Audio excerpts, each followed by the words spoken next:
अभी हम लोग इंट्रोडक्शन पढ़ते हैं। चलो इधर देखो। तो जब मैं आपको पार्टनरशिप एक्ट बता रही थी ना, तब मैंने आपको ऐसा एक ग्राफ करवाया था कि जब दुनिया में बिजनेस शुरू हुआ पहले कैसे होता था, फिर कैसे होता था, किया था ना हम लोगों ने। इस ग्राफ का पर्पस क्या था? आपको ये समझाना कि दुनिया में कंपनी टाइप की चीज बनी ही क्यों। ठीक है। अब आई होप सब लोग ये चीज समझते हैं कि कंपनी टाइप की चीज बनी ही क्यों। उसके बाद मैंने आपको आज ये समझाना है कंपनी क्या होती है, what is the meaning of a company, and companies act 2013 क्यों बना, कंपनीज एक्ट 2013 किस किस के ऊपर अप्लाई होता है। तो आज मैं आपको ये तीन क्वेश्चंस करवाऊंगी। कंपनी का मीनिंग, कंपनीज एक्ट 2013 क्यों बना, एंड कंपनीज एक्ट किस किस कंपनी के ऊपर अप्लाई होता है। तो पहला क्वेश्चन आप लोग अपने नोट्स में साथ साथ अपडेट करोगे। What is a company? जो B30 के भी स्टूडेंट्स हैं, प्लीज मेंटेन प्रॉपर साइलेंस। जो B30 के भी स्टूडेंट्स हैं, प्लीज, मैंने नोट्स आपके ग्रुप में भी शेयर किए हैं, इसके प्रिंट आउट्स लेके रखना। जो भी टॉपिक हम पढ़ रहे हैं बिल्कुल उसके पैरेलल आपने उसका चार्ट बनाना है। तो क्वेश्चन आया कि कंपनी क्या होती है।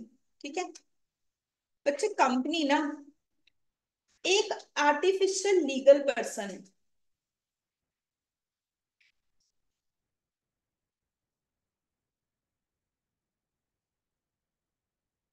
इन ये सारे वर्ड्स आप लोगों ने बहुत बार सुने होंगे। इन वर्ड्स को और अच्छे से समझने की कोशिश करते हैं कि इसका मतलब क्या है। एक वर्ड आया लीगल पर्सन। कहते हैं कंपनी एक पर्सन ही है।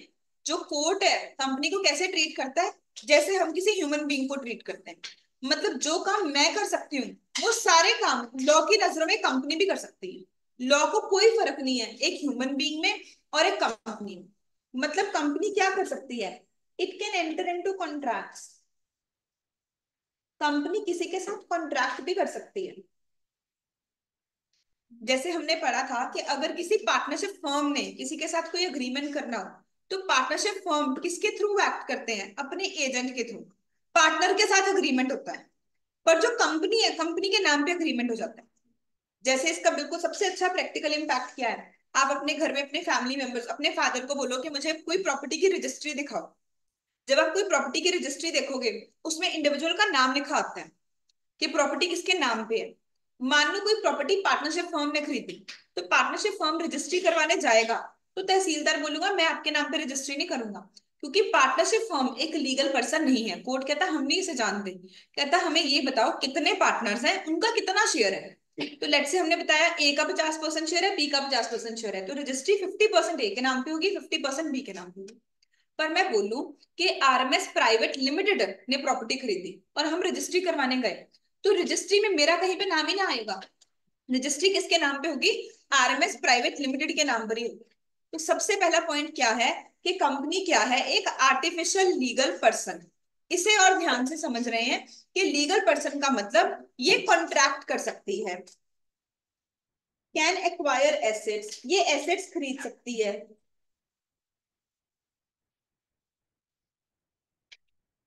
टेंजिबल एसेट्स भी खरीद सकती है, इनटेंजिबल भी खरीद सकती है। इनफैक्ट कंपनी के पास इतनी पावर है कि इमूवेबल प्रॉपर्टी भी ये खरीद सकती है। अभी मैंने आपको, आप जब बुक से पढ़ोगे तो बार बार वहां पे ऐसा लिखा हुआ है कि जो कंपनी होती है वो इन इमूवेबल प्रॉपर्टी की भी रजिस्ट्री अपने नाम पे करवा सकती है, उसे भी एक्वायर कर सकती है। Enter into liabilities, company liabilities के लिए भी अग्रीमेंट कर सकती है, लोन भी ले सकती है। कैन स्यू, कंपनी स्यू भी कर सकती है, एंड बी स्यूड। तो हम लोग कंपनीज एक्ट 20 पेजेस का चैप्टर है और 20 मार्क्स की इसकी वेटेज है, मिनिमम 20 मार्क्स की वेटेज है। अगर मैं ऑप्शंस को भी कंसिडर कर लूं तो आई थिंक 25 मार्क्स की वेटेज बनेगी इसकी। टेंजिन की बुक में बिल्कुल फर्स्ट पेज पे ना वेटेज बनी हुई है तुम्हारे पास अभी लॉ की बुक? उसमें देख के बताओ कितनी वेटेज लिखी हुई है कंपनीज एक्ट की। 15 to 20 लिखा हुआ है, 15 to 25। मे भी मुझे गलती ना लग रही हो वैसे, चलो। तो पहला हमने क्वेश्चन शुरू किया कि कंपनी होती क्या है। कंपनी क्या होती है? एक आर्टिफिशियल लीगल पर्सन है। लीगल पर्सन का मतलब ये कॉन्ट्रैक्ट कर सकती है। ये एसेट्स खरीद सकती है, टेंजिबल एसेट्स भी, इनटेंजिबल एसेट्स भी, इनफैक्ट इमूवेबल प्रॉपर्टी भी एक्वायर कर सकती है, लाइबिलिटीज में एंटर हो सकती है, ये स्यू भी कर सकती है, कोई और भी इसे स्यू कर सकता है। बस आर्टिफिशियल वर्ड का मतलब क्या है? आर्टिफिशियल वर्ड का मतलब ये है क्रिएटेड बाय लॉ, कि हम लोगों को भगवान ने बनाया, we are natural human beings, natural legal persons, and company को लॉ ने बनाया है। ये एक आर्टिफिशियल लीगल पर्सन है। इसकी सेपरेट लीगल एंटिटी होती है। जो कॉन्सेप्ट आप लोगों ने अकाउंट्स में भी पढ़ा हुआ है। सेपरेट लीगल एंटिटी का मतलब company is separate from members. मतलब अगर मैंने रिलायंस कंपनी के शेयर खरीद लिए, इसका मतलब ये नहीं कि मैं और रिलायंस एक ही बात है। रिलायंस अलग बात है और मैं अलग चीज हूँ। Company is separate from its members. In fact अगर अंबानी जी के पास रिलायंस कंपनी के 60% शेयर्स हैं, मेजोरिटी शेयर्स हैं, फिर भी उसका मतलब ये नहीं कि अंबानी जी और रिलायंस एक ही बात है। रिलायंस कंपनी डिफरेंट चीज है and mister Ambani different person है। इसकी सेपरेट लीगल एंटिटी होती है। Second, limited liability. तो जब हमने पार्टनरशिप एक्ट पढ़ा था, तो उसमें स्पेसिफिकली मैंने आपको बताया कि जो कंपनी होती है उसके मेंबर्स की लाइबिलिटी क्या होगी? लिमिटेड लाइबिलिटी होगी। Members may be called on upon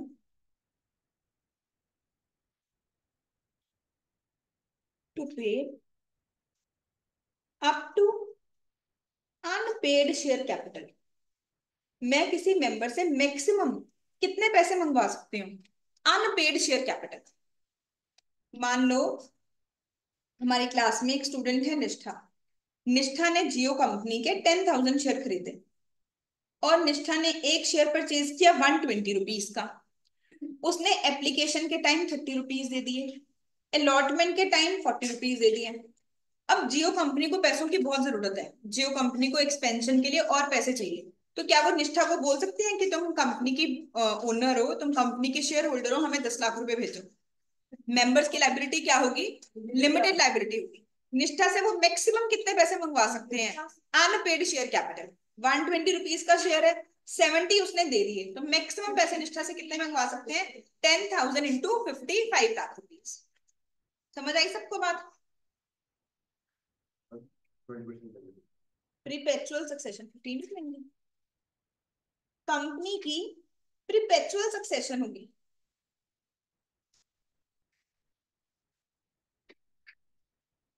succession का मतलब क्या होता है? कि जब किसी पर्सन की डेथ हो जाती है तो उसके एसेट उसके लीगल हायर को चले जाते हैं, उसके सक्सेसर को चले जाते हैं। और प्रीपेचुअल वर्ड कहां से बना? कंटिन्यूअस। मैथ्स में शायद आपको time value of money chapter में टॉपिक आया हो, प्रीपेचुटी।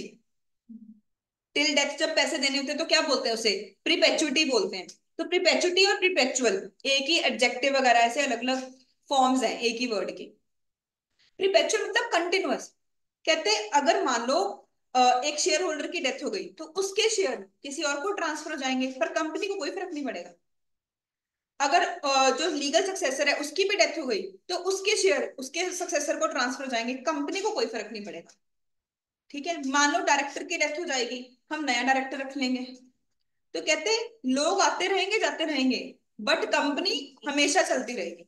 आप लोगों ने 12th में पढ़ा होगा, पीपल में कम एंड गो और मेंबर्स में come and go, but company goes on for ever. यही तो सबसे इंपॉर्टेंट फीचर है जिसकी वजह से बड़े बड़े बिजनेसेस बने। फॉर एग्जाम्पल, टाटास कितना बड़ा ग्रुप है। टाटास ग्रुप इंडिपेंडेंस से भी पहले शुरू हुआ था। जो टाटास का फाउंडर था उनका कोई बेटा नहीं था, उन्होंने किसी और पर्सन को कंपनी का चेयरमैन बनाया।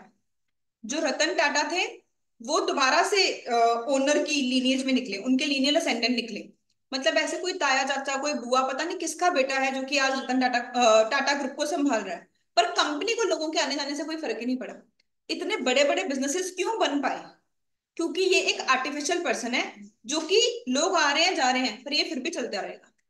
It is created by law and can only be bound up by law.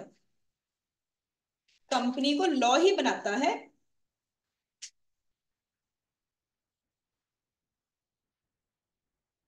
And can only be bound up by law. तो अब आगे से मैं जब भी आपको पढ़ा रही हूँ, मैं आपसे ये तीन वर्ड सुनना चाहूंगी। मतलब आप जिंदगी में कभी भी कंपनी वर्ड सुनो, आपके सामने तीन वर्ड आने चाहिए कि कंपनी का मतलब क्या है। कंपनी का मतलब है तीन चीजें। ये एक आर्टिफिशियल पर्सन है जिसकी की लिमिटेड लाइबिलिटी है एंड प्रिपेचुअल सक्सेशन है। फिर इन तीनों को एक्सप्लेन करो। आर्टिफिशियल लीगल पर्सन में चार बातें आनी चाहिए। Artificial legal person separate legal entity है, कॉन्ट्रैक्ट कर सकता है, इमूवेबल प्रॉपर्टी भी खरीद सकता है, लाइबिलिटीज भी इंकर कर सकता है, सीयू भी कर सकता है, बी सीयूड ऑल्सो। ठीक है। लिमिटेड लाइबिलिटी मतलब एक मेंबर से मैक्सिमम कितने पैसे मंगवाए जा सकते हैं, unpaid share capital. And perpetual succession मतलब people may come and go but company goes on forever. जैसे कि एक बार एग्जाम में क्वेश्चन आया, आपकी आईसीआई की बुक में ये क्वेश्चन गिवन है कि एक कंपनी में पांच मेंबर्स थे। पांचों मेंबर्स एक बोट से जा रहे थे, बोट पानी में गिर गई और सारे मेंबर्स की डेथ हो गई, तो क्या कंपनी बंद हो जाएगी? वो हमसे क्या वर्ड सुनना चाहते हैं केस स्टडी के थ्रू? Perpetual succession. हम अपने आंसर की हेडिंग देंगे perpetual succession.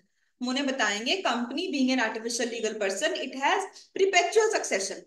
People may come and go but company goes on forever. It is created by law and it can only be wound up by law. इसे law ही बनाता है और law ही खत्म कर सकता है। आई होप सबको याद रहेगा ये आंसर।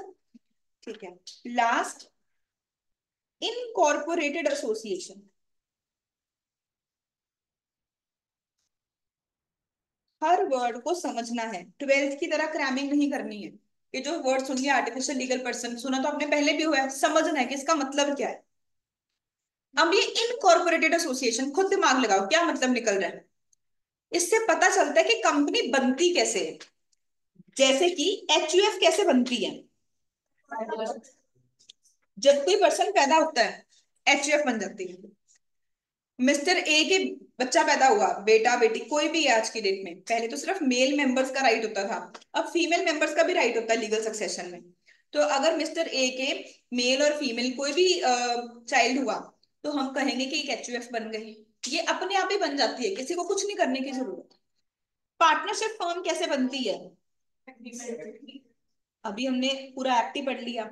अग्रीमेंट के बेसिस पे बनती है। जरूरी नहीं कि आपने फर्म को रजिस्टर कराया हो। अगर मैंने और मनवीर ने डिसाइड किया कि हम इकट्ठे बिजनेस करेंगे, सारा प्रॉफिट मेरा, सारा लॉस मनवीर का, तो मतलब पार्टनरशिप फर्म बन गई, और कुछ करने की जरूरत नहीं है, ओरल अग्रीमेंट से ही पार्टनरशिप फर्म बन गई। पर कंपनी कब बनती है? जब वो इनकॉर्पोरेट हो जाए। इनकॉर्पोरेट कैसे होगी, हम स्पेशली एक क्वेश्चन पढ़ेंगे और बार बार हम ये वर्ड यूज करेंगे, आरओसी। आरओसी का मतलब होता है रजिस्ट्रार ऑफ कंपनीज। तो जैसे जब आप प्रॉपर्टी खरीदते हो तो तहसीलदार के पास जाते हो रजिस्ट्री करवाने। अगर चंडीगढ़ में 17 सेक्टर में जाओगे, तो जो रजिस्ट्री करवाने के लिए जगह है उसके बाहर लिखा हुआ है सब रजिस्ट्रार ऑफिस। जो प्रॉपर्टी के रिकॉर्ड्स मेंटेन करते हैं उसे हम बोलते हैं सब रजिस्ट्रार। वैसे ही जो कंपनीज के रिकॉर्ड मेंटेन करते हैं उसे हम बोलते हैं रजिस्ट्रार ऑफ कंपनी। तो सेक्टर 27 में आरओसी का ऑफिस है, पंजाब एंड हरियाणा आरओसी का। वहां पे सारी कंपनीज रजिस्टर होती है पंजाब और हरियाणा की। सिमिलरली, जब मैं आपको एक टॉपिक पढ़ाऊंगी कि पार्टनरशिप फर्म कैसे रजिस्टर होती है, हमने टॉपिक छोड़ा था ना, वहां पे हम लोग पढ़ेंगे रजिस्ट्रार ऑफ फर्म्स। तो अगर फर्म रजिस्टर करानी है, हम लोग जाते हैं रजिस्ट्रार ऑफ फर्म्स के पास। ठीक है। तो जब हम आरओसी के पास जाएंगे, वो हमें सर्टिफिकेट देगा। जब वो सर्टिफिकेट मिल जाएगा तब कंपनी बनी। मान लो क्लास के पांच बच्चों ने डिसाइड किया कि हम सीए बनने के बाद इकट्ठे बिजनेस शुरू करेंगे और हम कंपनी बनाएंगे। इन्होंने ये डिसीजन लिया 2024 में। इन लोगों की सीए फाइनल क्लियर हुई 2027 में। फिर इन लोगों ने पेपर्स बनाए, फिर उन पेपर्स को फाइल किया एंड अल्टीमेटली इनको लाइसेंस मिला 2028 में। तो कंपनी कब बनी? 2028 में। जब लाइसेंस मिल जाता है तब कंपनी एग्जिस्टेंस में आती है। ये एक इनकॉर्पोरेटेड एसोसिएशन है। तो मेरा पहला क्वेश्चन जो आज हमने क्लास में कवर किया, that is what is a company. It's an artificial legal person, the members have limited liability and it has perpetual succession and it is an incorporated association. पहला वर्ड आया artificial legal person. Artificial legal person का मतलब separate legal entity. can enter into contract, can purchase assets, enter into liabilities, even immovable property. It can sue and be sued. Limited liability मतलब members liability is limited up to the amount of unpaid share capital. Perpetual succession का मतलब कि people may come and go but company goes on forever. It is created by law and it can only be wound up by law. And last, it is an incorporated association. जब हम पढ़ते थे ना modes of dissolution of partnership, तो partnership तो हमारे agreement से भी खत्म हो जाएगी, हमारे अग्रीमेंट से ही बन जाएगी और हमारे अग्रीमेंट से ही खत्म हो जाएगी, पर कंपनी बनती भी लॉ से है और कंपनी को खत्म भी लॉ ही कर सकता है। ठीक है, ये हमारा पहला क्वेश्चन। अब इसमें एक वर्ड आया, सेपरेट लीगल एंटिटी।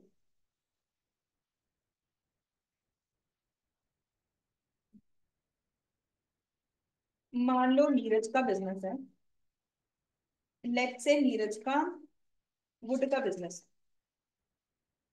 और ये ना हमेशा अपने स्टॉक का इंश्योरेंस करवा के रखता है, कॉन्जर्वेटिव है, ज्यादा रिस्क नहीं लेता, तो हमेशा अपने स्टॉक का इंश्योरेंस करवा के रखता है। तो जब हमने इसे क्लास में इतने बेनिफिट्स बताए कंपनी के, तो इसे लगा मैं पागल हूँ, मैं सोल प्रोप्राइटर की तरह काम कर रहा हूँ, मुझे भी कंपनी बना लेनी चाहिए। तो इसने क्या किया, एक कंपनी बना ली, एंड इसका जो सोल प्रोप्राइटर वाला बिजनेस था, बिजनेस के सारे एसेट्स एंड लाइबिलिटीज ट्रांसफर कर दिए कंपनी। तो जो स्टॉक है, प्लांट एंड मशीनरी है, फर्नीचर है, सब कुछ किसके नाम पे ट्रांसफर कर दिया, कंपनी के नाम पे ट्रांसफर। कुछ टाइम के बाद ना गोडाउन में फायर की वजह से स्टॉक का लॉस हो गया। तो ये क्या, इंश्योरेंस कंपनी के पास कि इंश्योरेंस क्लेम दो, क्या इसे इंश्योरेंस मिलेगा, नहीं मिलेगा। क्यों नहीं मिलेगा, गुड कंपनी की इंश्योरेंस। Very good. तो अगर ये स्टॉक लॉस के लिए इंश्योरेंस कंपनी के पास जाए, इंश्योरेंस कंपनी क्या करेगी, डिनाई कर देगी। क्यों मना कर देगी, इंश्योरेंस कंपनी बोलेगी कि ओनर कौन है गुड्स का, कंपनी है। इंश्योरेंस किसने करवाया है, एक शेयर होल्डर ने करवाया है, ये तो वैलिड ही नहीं है। मेरी कार का इंश्योरेंस अगर कैशप्रीत करवा लेगी तो मुझे इंश्योरेंस क्लेम थोड़ी मिलेगा, कंपनी खुद ही कॉन्ट्रैक्ट कर सकती है, तो कंपनी के नाम पे इंश्योरेंस होना चाहिए था। तो जब दुनिया में कंपनी तरह के नाम की एक चीज बनी, तो अब सारी दुनिया, सारे कोर्ट ये जान लगा देंगे कि ये सेपरेट लीगल एंटिटी का कॉन्सेप्ट मेंटेन। बार बार वो क्या बोलेंगे, company separate from its members, company separate from its members, कहते कंफ्यूज नहीं हो ना, कंपनी अलग है, मेंबर अलग है। समझ आई ये बात, बहुत बहुत इंपॉर्टेंट पॉइंट है ये। सेम आप लिखो पहले, सारी सेम स्टोरी लिखो, फिर मैं आगे बढ़ती हूँ। ये इंश्योरेंस होती है, जब इंश्योरेंस का वो बनाते हैं कॉन्ट्रैक्ट है, तो वो अपने उस पे बनाएगा, गुड्स पे बनवाएगा। पर उस पर नाम आएगा ना कि गुड्स का ओनर कौन है। अल्टीमेटली गुड्स ही बन हुए हैं। पर गुड्स का ओनर भी तो वही पर्सन होना चाहिए ना। मान ले मेरे पास कार थी, मैंने कार का इंश्योरेंस करवा रखा है, बाद में मैंने कार तुम्हें सेल कर दी, तो तुम क्लेम नहीं ले पाओगे।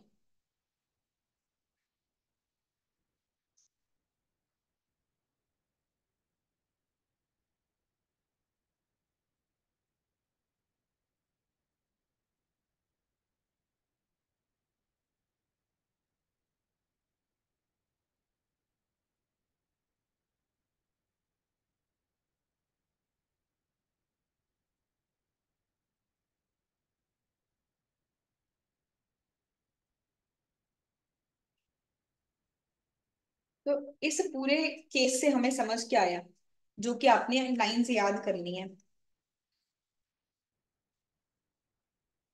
Company is separate from its members.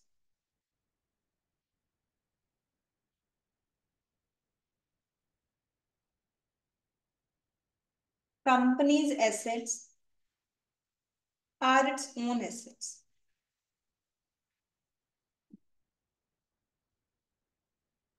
Partnership firm में तो पार्टनर्स एजेंट होते थे, अगर फर्म को लॉस हो जाए तो पार्टनर्स जहां मर्जी से पैसे लेके आए, चाहे अपना घर सेल करके पैसे लेके आए, पार्टनर्स को पैसे लेके आने पड़ेंगे। पर कंपनी के केस में ऐसा नहीं होता, कंपनी के एसेट्स सिर्फ सिर्फ कंपनी के एसेट्स हैं। ठीक है, members do not have any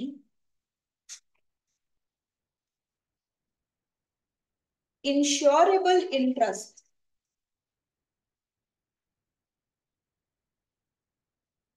in the assets of the company.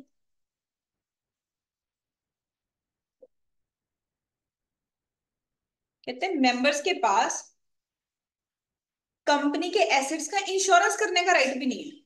Member अलग है, शेयर होल्डर कंपनी अलग है। फॉर एग्जाम्पल मान लो मैं बोलूं कि मैंने भी टाटा मोटर्स के शेयर खरीदे हुए थे। अब टाटा मोटर्स के ऐसे मान लो मैंने टाटा मोटर्स के 50 करोड़ के शेयर खरीदे हुए थे, मैं बहुत रिच हूँ। एंड टाटा मोटर्स की बैलेंस शीट में लिखा आ रहा है कि उनके पास एक घर है सी फेसिंग जुहू बीच के सामने, उसकी वैल्यू भी 50 करोड़ है। मैं ये बोल सकती हूँ अच्छा ऐसे करो ये वाला 50 करोड़ का घर मुझे दे दो। कंपनी के एसेट सिर्फ कंपनी के हैं, मेरा कंपनी में शेयर है। शेयर की डेफिनेशन पढ़ेंगे हम आगे कि शेयर क्या होता है। कहते हैं शेयर का मतलब है शेयर इन कंपनी। सच्ची यही डेफिनेशन लिखी हुई है, सबसे आसान डेफिनेशन अब तक की। कहते हैं इसका मतलब कंपनी में शेयर है, not share in assets of company. मैं ये नहीं बोल सकती कि कंपनी के एसेट्स में मेरा इतना शेयर है कि ये वाला घर मुझे दे दो। शेयर मतलब share in the company, company अलग है मेंबर अलग है। तो पूरा लॉ अब ये जान लगा देता है कि कंपनी अलग है और मेंबर अलग है। क्योंकि अगर ये चीज नहीं होगी तो बिजनेसेस कैसे ग्रो करेंगे, तो लिमिटेड लाइबिलिटी को प्रैक्टिकली अप्लाई कैसे करेंगे। तो ताकि लिमिटेड लाइबिलिटी को प्रैक्टिकली अप्लाई कर सकें उन्होंने ये कॉन्सेप्ट बताया कि members don't have even insurable interest in the assets of the company. समझ गए लोग बात। ये बात हमें बताई गई in the very famous case law मकोरा वर्सेस नॉर्दर्न एश्योरेंस कंपनी।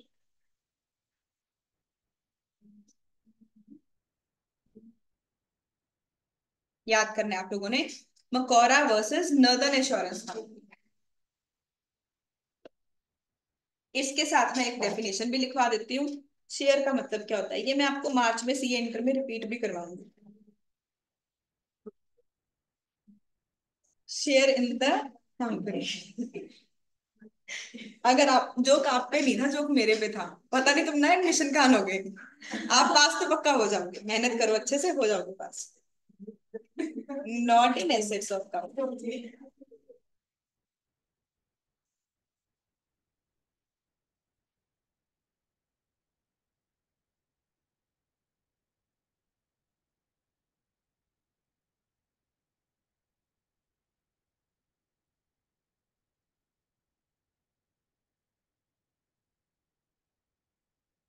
सब समझ आया भाई।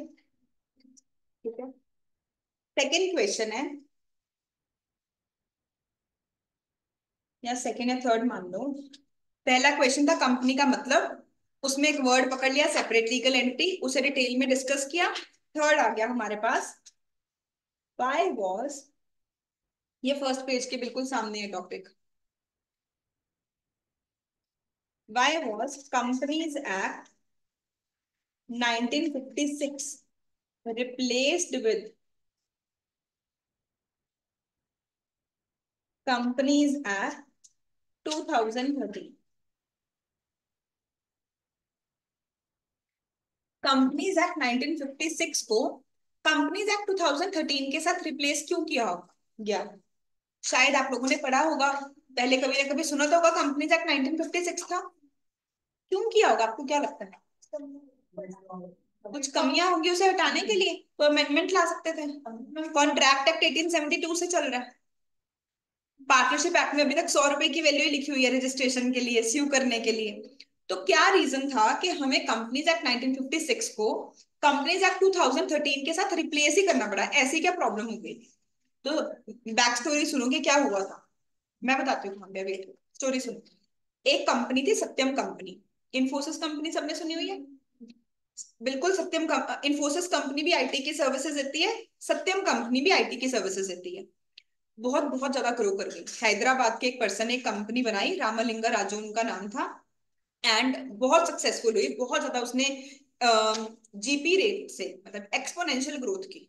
ठीक है, एपी होता है 2+2+2, जीपी होता है 2x2x2। एक्सपोनेंशियली कंपनी ग्रो की। कंपनी अमेरिका में न्यूयॉर्क स्टॉक एक्सचेंज में लिस्ट हो गई। इंडिया में स्टॉक एक्सचेंज में लिस्ट होना बहुत बड़ी बात है, कंपनी के शेयर्स न्यूयॉर्क स्टॉक एक्सचेंज पे लिस्ट हो गए। कंपनी बहुत अच्छा बिजनेस कर रही है, one of the top performing companies है ऑफ वर्ल्ड, ठीक है। रामलिंगा राजू जी ने 2009-10 के आसपास एक लेटर लिखा कि मेरी कंपनी के जो अकाउंट्स हैं ये मैनिपुलेटेड, कि इसमें ट्रू एंड फेयर व्यू नहीं दिख रहा है, और इसमें सारी जिम्मेवारी मेरी है, और किसी भी डायरेक्टर का कोई भी रोल नहीं। एक पर्सन ने खुद कमिट कर लिया कि मेरी कंपनी की जो बुक्स हैं वो सही नहीं बनी हुई, इसमें फ्रॉड हो रखा है, और इसमें बाकी के डायरेक्टर्स, जो बाकी के डायरेक्टर्स थे उनके फैमिली मेंबर्स थे, उनकी वाइफ का ब्रदर, ऐसे उनका ब्रदर, ऐसे फैमिली मेंबर्स थे। कहते और किसी का कोई रोल नहीं है, सारी रिस्पॉन्सिबिलिटी मैं खुद लेता हूँ। जैसी कोई कंपनी वैसी मार्केट, ये हमारी कंपनी के जो भी शेयर्स हैं, जो भी एसेट्स हैं, वो ओवर वैल्यू, उससे क्या होगा, शेयर की वैल्यू क्या हो जाएगी, कम हो जाएगी। तो ऑब्वियसली फटाफट लोगों को जैसे ही न्यूज आई, शेयर की वैल्यू क्या हो गई, गिरने लग गई। तो शेयर की वैल्यू जब गिरती है, तो अगर शेयर की वैल्यू एक स्पेसिफिक रेट से ज्यादा गिर जाए, कुछ टाइम के लिए ट्रेडिंग बंद हो जाती है। इसे हम लोग बोलते हैं सर्किट लगना। जैसे कि मान लो अगर किसी एक दिन शेयर की वैल्यू 20% से ज्यादा गिर जाए, मान लो जब सुबह उठे तो स्टॉक एक्सचेंज पे लिखा आ रहा है कि आप इस कंपनी का शेयर 100 रुपए में बेच सकते हो, लोग बेचने लगे, सप्लाई बढ़ा दी। सप्लाई बढ़ाएंगे तो एसेट की वैल्यू, गुड्स की वैल्यू क्या हो जाएगी, कम हो जाएगी। शेयर की वैल्यू 99, 98, 95, 94 ऐसे अगर गिरती जाएगी, जब 80 तक आ जाएगी तो उस दिन ट्रेडिंग बंद हो जाएगी। कहते अब इस शेयर को कोई नहीं बेच सकता, क्योंकि लोग इमोशनल सेल कर रहे हैं। कहते कुछ टाइम के लिए वेट करो, अब नेक्स्ट डे जब मार्केट दोबारा ओपन होगी ना, तब तक आप एनालाइज कर लो, फिर देखना कि आपने खरीदना क्या बेचना है। क्योंकि अगर एक दिन में शेयर की वैल्यू इतनी ज्यादा गिर जाएगी तो कॉमन मैन का नुकसान हुआ ना। रामलिंगा राजू जी के पास सारे शेयर थोड़ी हैं, उन्होंने तो फ्रॉड किया है। जो आम लोगों के पास शेयर है, नुकसान तो किसका हो रहा है, उसका हो रहा है। मान लो कैशप्रीत ने, अंजलि ने अपनी हार्ड अर्नड सेविंग्स इस कंपनी में लगाई हुई है, एक मिडिल क्लास पर्सन ने पैसे बचा के इस कंपनी में लगाए हुए हैं, लॉस तो उसका हो रहा है। तो कुछ टाइम के लिए क्या हो जाता है, ट्रेडिंग स्टॉप हो जाता है। तो ऐसे भाई ट्रेडिंग स्टॉप हो गई। अब इसका इम्पैक्ट क्या पड़ा, लोग कहते हैं हमने इंडिया के लोगों कंपनीज के ऊपर ट्रस्ट ही नहीं करना। मान लो कोई इंडियन कंपनी इतनी ग्रो कर जाए कि उसके शेयर्स न्यूयॉर्क स्टॉक एक्सचेंज पे लिस्टेड है, उसका डायरेक्टर आके बोले नहीं भी इसमें फ्रॉड है, तो लोग कहते कि ऑडिटर क्या कर रहा था, उसे क्यों नहीं पता चला कि कंपनी की बैलेंस शीट में फ्रॉड हो रहा है। कहते इंडिया के मतलब सिस्टम्स में प्रॉब्लम है, ऐसे कैसे कोई फ्रॉड हो गया। और पूरा system, SEBI, companies act, auditor, कोई इसे पता क्यों नहीं कर पाया, मतलब इंडिया की कंपनीज के ऊपर ट्रस्ट ही नहीं करनी। और अब हो चुकी है ग्लोबलाइजेशन। अगर ग्लोबलाइजेशन हो रही है तो हम वर्ल्ड इकोनॉमी के ऊपर डिपेंडेंट है। अगर लोगों का ओपिनियन है कि इंडिया के साथ बिजनेस नहीं करना, तो क्यों एप्पल कंपनी इंडिया में मैन्युफैक्चरिंग करेगी, क्यों लोग चाइना से गुड्स ना खरीदेंगे। तो इंडिया की क्या होगी, ग्रोथ नहीं होगी, हमारे पास कोई भी इन्वेस्टर नहीं आएगा। तो इस टाइम पे हमें लगा कि हमें फटाफट एक चेंज लेके आना चाहिए, इंडिया में एक ऐसा सिस्टम डेवलप होना चाहिए कि कोई भी फ्रॉड हो रहा है ना, हमें पहले ही पता चल जाए, कि इतना कंट्रोल होना चाहिए। क्योंकि अगर ऐसे स्कैम होंगे तो जो फॉरेन इन्वेस्टर्स हैं वो इंडिया में पैसे इन्वेस्ट ही नहीं करेंगे। समझ आई सबको बात, पक्का बात क्लियर है। इसलिए पुराने कंपनीज एक्ट को अमेंड नहीं किया गया, पुराने एक्ट के बदले में नया एक्ट बनाया गया, क्योंकि हम लोगों को ये दिखाना चाहते थे कि यार इंडिया में बिजनेस करो, हमने इतना अच्छा सिस्टम डेवलप किया है कि सारी कमी पेशियां दूर करते हैं। Make sense to all of you. अब जब आप लोग ये कंपनीज एक्ट पढ़ोगे, फाउंडेशन में भी और फाइनल लेवल तक, तो आपको इस चीज की झलक दिखेगी कि हर रूल में कहीं ना कहीं ऐसे दिख रहा है कि लॉ मेकर ना डर रहा है यार फ्रॉड ना हो जाए। लॉ मेकर ने जब भी लॉ बनाया, उसने क्या सोच के बनाया, शेयर होल्डर को बचाना है, शेयर होल्डर के साथ फ्रॉड ना हो जाए। ऐसे बड़े सारे रूल, आपको खुद ही उसके ऊपर फोकस आएगा कि इस इंटेंट के साथ बनाए गए। समझ आई सबको बात, नोट डाउन करते हैं इस चीज को। फर्स्ट पेज के बिल्कुल सामने ये ना ऑब्जेक्टिव, बिल्कुल फर्स्ट टॉपिक ऑब्जेक्टिव है ना। एक बार आप कहीं और में लास्ट पेज पे लिखो, बिल्कुल last. In the backdrop of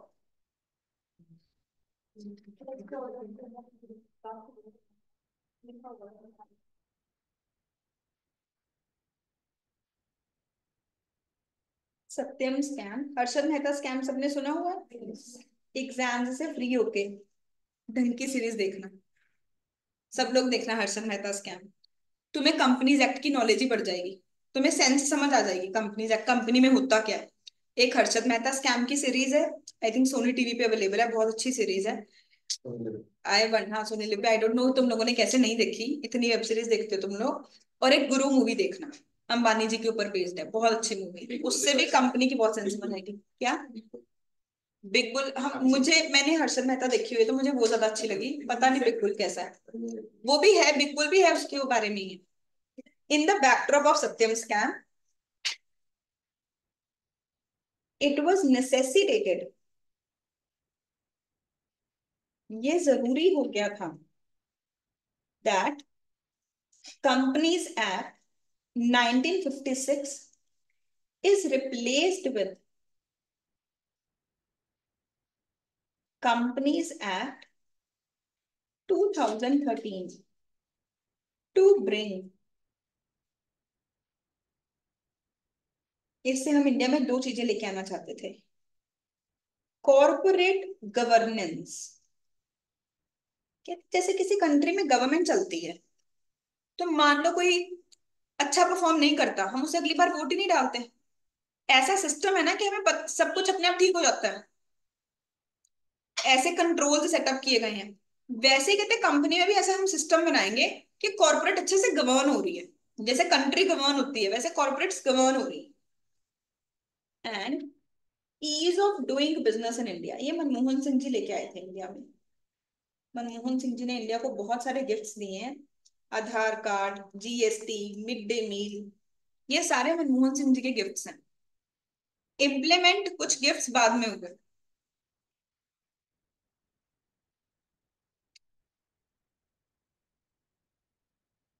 corporate governance के एग्जाम्पल्स, तो अब ना कॉन्सेप्ट है रोटेशन ऑफ ऑडिटर का।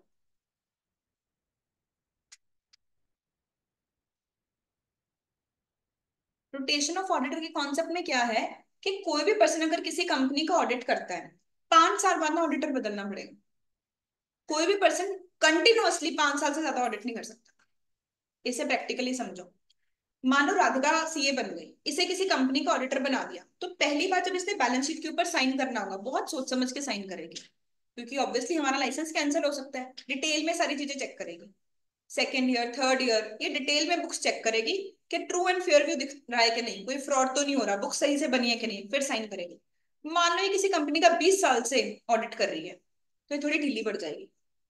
इसलिए लगा मुझे सभी पता है, मैं तो जानती हूँ मैनेजमेंट को, मुझे पता है क्या गलतियां करते हैं वो सब ठीक कर देती हूँ, मुझे पता है कहाँ कहाँ फ्रॉड करते हैं, उसके लिए एक्स्ट्रा पैसे ले लेती हूँ और ऑडिट रिपोर्ट के ऊपर साइन कर देती हूँ।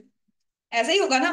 तो हमने कहा क्या करना है, 5 साल के बाद ऑडिटर ही चेंज हो जाना है, राधिका को 5 साल के बाद एक कंपनी छोड़नी पड़ेगी, इसकी बजाय कोई और ऑडिटर आ जाए। रोटेशन ऑफ ऑडिटर का कॉन्सेप्ट लेके आए, ऐसा सिस्टम बना दिया कि गलतियां अपने आप पता चल जाएंगी। अब 5 साल बाद वंशिका आएगी, वंशिका कहेगी मुझे तो पता है राधिका पैसे लेके साइन कर देती है, मैं ध्यान से चेक करूंगी मेरा लाइसेंस ना खतरे में जाए। समझ आई सबको बात? इंडिपेंडेंट डायरेक्टर,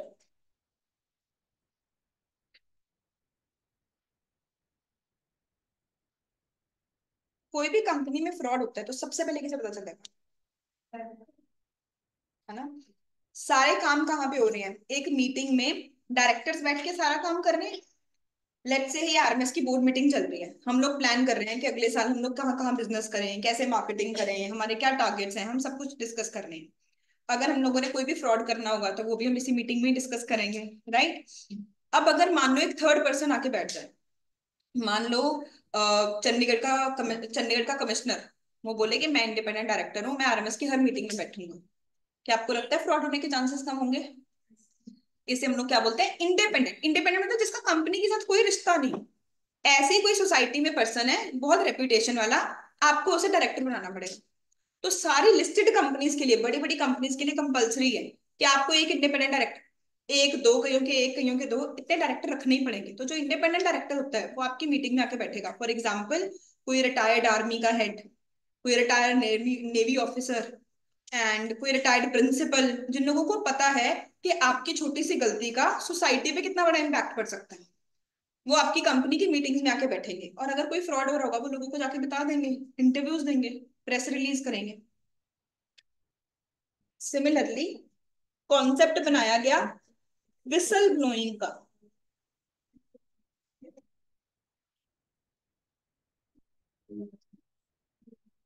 विसल ब्लोइंग का कॉन्सेप्ट बनाया गया। अब ये विसल ब्लोइंग क्या होता है? तो अगर किसी कंपनी में फ्रॉड हो रहा हो, डायरेक्टर्स तो चलो प्लान करके फ्रॉड कर रहे हैं, पर उसके बाद सबसे पहले किसे पता चलता है? एम्प्लॉइज। फॉर एग्जाम्पल अगर मैं बोलूं कि कोई हॉस्पिटल है, वहां पे ऑपरेशन करते हुए पेशेंट्स की किडनी निकाल लेते हैं, तो डायरेक्टर्स ने प्लान किया, और सबसे पहले पता कैसे चलेगा? एम्प्लॉइज को पता चलेगा। पर क्या एम्प्लॉइज कंप्लेन करेंगे? उनको तो डर लग रहा है उनकी जॉब चली जाएगी, उनके ऊपर ही केस हो जाएगा। तो उन्होंने कॉन्सेप्ट बनाया विसल ब्लोइंग। विसल ब्लोइंग मतलब तुम सीटी मार के बजाओ, बताओ, सारी दुनिया में शोर मचाओ कि इस हॉस्पिटल में ऐसा हो रहा है। हम तुम्हें प्रोटेक्शन देंगे, तुम्हें कोई जॉब से नहीं निकाल सकता, कोई तुम्हारी प्रमोशन कैंसिल नहीं कर सकता। तो विसल ब्लोइंग का कॉन्सेप्ट है, इसे और डिटेल में भी आगे पढ़ेंगे। अभी तो हम लोग सिर्फ ये समझ रहे हैं कि कौन से तरीके हैं जो कि हमें कंपनीज एक्ट में दिखेंगे कि जिससे कॉर्पोरेट गवर्नेंस अप्लाई की जा रही है। इसमें लास्ट पॉइंट है क्लास एक्शन सूट। तो अगर आप 2013 के न्यूज़पेपर निकाल के देखोगे ना, मैं तब नई नई सीए बनी थी तो मैं डेली न्यूज़पेपर पढ़ती थी। तो बड़े बड़े आर्टिकल्स आते होते थे। Gift of companies act 2013, the companies act apply होने से पहले ही उसके न्यूज़पेपर में आर्टिकल आने लग गए थे कि इस कंपनीज एक्ट क्या बड़ी चीज लेके आया है। तो उसमें आता होता था कि गिफ्ट ऑफ कंपनीज एक्ट है कि अब आपको नए कंपनीज एक्ट में क्लास एक्शन सूट का मौका भी मिलेगा। अब ये क्लास एक्शन सूट का मतलब क्या है? देखो, जब सत्यम स्कैम में एक मिडिल क्लास बंदे के इतनी सेविंग्स खराब हो गई, क्या आपको लगता है कि वो सत्यम कंपनी के अगेंस्ट केस करेगा? लेट से आप लोगों ने कंपनी के शेयर खरीदे हुए थे एंड आपको पता चले कि कंपनी ने फ्रॉड किया, आप में से कितने लोग केस करेंगे? और अराउंड 50% लोग करेंगे, बाकी क्यों नहीं करेंगे? इंडिविजुअली इतनी पावर नहीं होती है। तुम्हें लगता है तुम सत्यम कंपनी के लॉयर के साथ compete कर पाओगे? बताओ, पहला पॉइंट, क्या तुम्हें लगता है तुम उस कंपनी के लॉयर के साथ compete कर पाओगे? तुम उतना उतना कॉस्ट इफेक्टिव ही नहीं है। शायद तुमने शेयर खरीदे थे 1 लाख के, उनका लॉयर का एक हियरिंग ही 1 करोड़ के है। नहीं compete कर सकते ना। क्या तुम अपनी नॉर्मल लाइफ में से इतना टाइम निकाल पाओगे? तुम सोचोगे और पैसे कमा लो, इस 1 लाख के पीछे कितनी देर होना है? राइट? और जब जस्टिस मिलेगा कितने सालों बाद मिलेगा? तो बहुत सारे लोग डिमोटिवेट हो जाएंगे, रियल लाइफ में नहीं केस करेंगे। तो लॉ कहता कि सिर्फ रूल्स बनाने से तो प्रॉब्लम सॉल्व होगी नहीं कि हमने अच्छे रूल्स बना दिए। हमने लोगों को इनेबल करना है कि वो सच्ची अपने राइट्स एक्सरसाइज करें। मैं अपनी बात रिपीट कर रही हूँ, सिर्फ राइट देने से प्रॉब्लम नहीं खत्म होती। लोगों को इतना अपलिफ्ट कर देना कि वो अपने राइट को यूज करें, तब प्रॉब्लम खत्म होती है। फॉर एग्जाम्पल, हिंदू कोड में रूल बना दिया गया कि फीमेल के भी, बेटी के भी इक्वल राइट्स हैं प्रॉपर्टी पे। पर इंडिया में कितनी प्रॉपर्टीज राइट, कितनी बेटियां हैं जो कि जाके भाइयों को बोलते हैं कि मेरा भी प्रॉपर्टी में शेयर है। उनको खुद ही गिल्ट फील होता है, यार मैं थोड़ी ऐसे करूंगी। एक बार कभी अपने मदर से जाके पूछना कि वो क्यों नहीं हिस्सा मांगते, उनको खुद ही गिल्ट फील होता है, यार मैंने थोड़ी लेना, मेरे तो मेरे भाई का शेयर है। तो फायदा क्या हुआ इस लॉ को बनाने का? प्रैक्टिकली वो सोसाइटी में इम्प्लीमेंट ही नहीं हुआ। तो एक चीज बनाई गई, कहते हैं एक पर्सन इसके कैपेबल नहीं है कि वो किसी बड़ी कंपनी के अगेंस्ट केस कर सके। तो क्लास, पूरी क्लास, जिन भी लोगों के साथ फ्रॉड हुआ, इकट्ठे केस फाइल कर सकती है। तो अगर मैं बोलूं तुम सब लोग एक कॉमन केस फाइल कर सकते हो अगेंस्ट सत्यम कंपनी, क्या अब लोग आप लोग और अपलिफ्ट हो गए केस करने के लिए?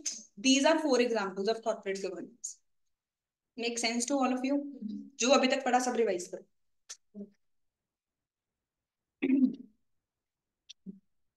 डायरेक्टर से मतलब उनको पता चलेगा ना जो फ्रॉड कर रहे हैं।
रिधि बताओ क्या डाउट है।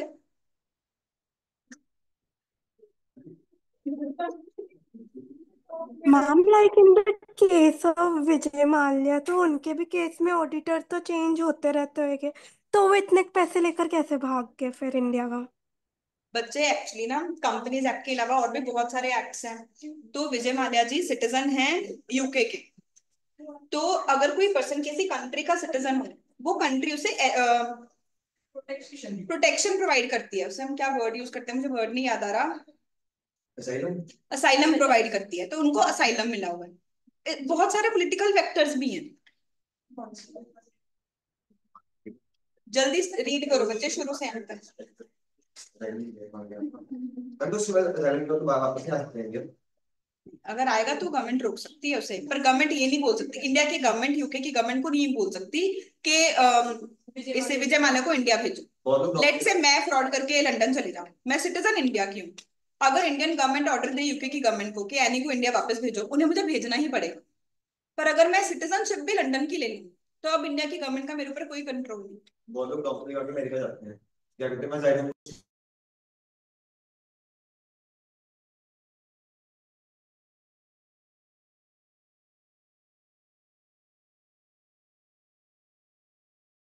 गेट डिस्ट्रैक्टेड, पढ़ो जल्दी।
ईज ऑफ डूइंग बिजनेस के लिए गवर्नमेंट ने क्या किया? ई फाइलिंग। सब लोगों ने एचबीआई वर्ड सुना होगा, ह्यूमन डेवलपमेंट इंडेक्स। उससे पता चलता है कि किसी कंट्री में स्टैंडर्ड ऑफ लिविंग कैसा है, लिटरेसी रेट कैसा है, उसके बेसिस पे रैंकिंग होती है। वैसे ही ना एक रैंकिंग होती है ईज ऑफ डूइंग बिजनेस। पूरे वर्ल्ड में सारी कंट्रीज की लिस्ट बनाई जाती है कि किस कंट्री में बिजनेस करना बड़ा आसान है। इंडिया में की रैंकिंग बहुत नीचे है, क्योंकि इंडिया में एक लाइसेंस लेने एक बिजनेस शुरू करने के लिए काफी सारे लाइसेंस चाहिए। हर लाइसेंस लेने के लिए अलग अलग डिपार्टमेंट में करना पड़ेगा। पता नहीं कितने ऑफिसर्स के साथ डील करना पड़ेगा, पता नहीं कितनी करप्शन करनी पड़ेगी, फिर जाके आपको लाइसेंसेस मिलेंगे और आप बिजनेस शुरू कर पाओगे। इस वजह से जो ग्लोबल इन्वेस्टर है, मान लो अमेरिका की कोई कंपनी है, मीटा कंपनी है, अब वो इंडिया में बिजनेस करने का सोच भी नहीं सकते कि यहाँ पे तो इतने सारे लीगल इश्यूज हैं। तो वैसा ही एक प्रॉब्लम हमने कंपनीज एक्ट में खत्म किया। हमने कहा कि आपको किसी डिपार्टमेंट जाने की जरूरत नहीं है, कंपनी ऑनलाइन ही बन जाएगी। सारी फाइलिंग क्या होगी? इलेक्ट्रॉनिकली फाइलिंग होगी। तो अब अगर आज की डेट में मेरे पास कोई क्लाइंट आता है कि हमने कंपनी बनानी है, विद इन 5 डेज उसे कंपनी का लाइसेंस मिल जाता है, और मुझे ऑफिस से कहीं जाने की जरूरत नहीं है, सब कुछ इलेक्ट्रॉनिकली होता है। राइट है जी। हमने दो चीजें समझी। आज हमने ये समझा, एक तो कि कंपनी क्या होती है, और एक ये समझा कि पूरा कंपनीज एक्ट किस इंटेंशन के साथ बनाया गया। जैसे ये जो गवर्नमेंट की वेबसाइट है जिसपे ये सारा काम होता है, इसका नाम है mca.gov.in। MCA मतलब ministry of corporate affairs .gov.in। तो ये आप MCA की वेबसाइट पे देखो, बिल्कुल फर्स्ट लाइन क्या लिखी आ रही है आपको, ministry of corporate empowering businesses protecting investors, ये इनका लोगो है। क्या पता चल रहा है? एम्पावरिंग बिजनेसेस मतलब ईज ऑफ डूइंग बिजनेस की जा रहा है इंडिया में। प्रोटेक्टिंग इन्वेस्टर्स कि हमने कंपनीज एक्ट ऐसा बनाया है that there is corporate governance, हम आपके इंटरेस्ट को प्रोटेक्ट करेंगे। समझ आई अभी सबको स्टोरी? एक मैं आप लोगों को ना यूट्यूब लिंक भेज रही हूँ सत्यम स्कैम को और बेटर समझने के लिए।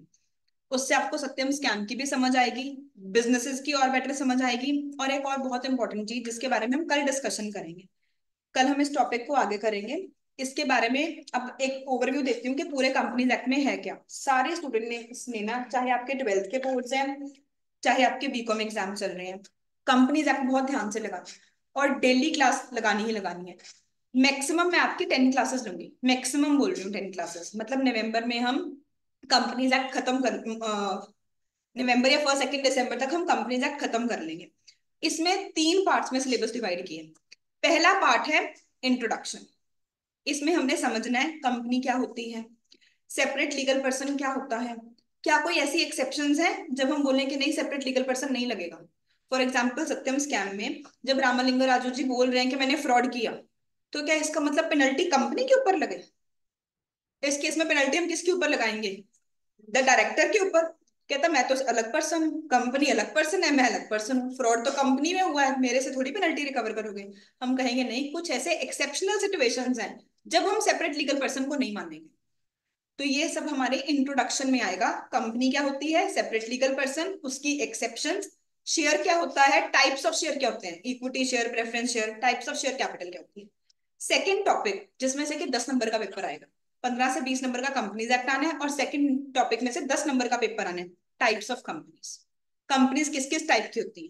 3 से 4 दिन हम सिर्फ इस चीज की डिस्कशन करेंगे और क्लास में अच्छे से याद करेंगे।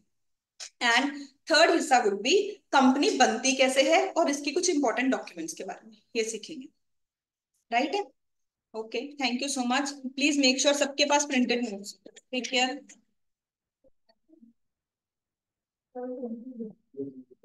चैतन्या, इशू प्राइस मैम अगर शेयर डिस्काउंट पे इशू हो इन कब भी case issue price equity share holder, तो डिस्काउंटेड प्राइस ही अपने discount, yes yes yes, discounted price. Okay.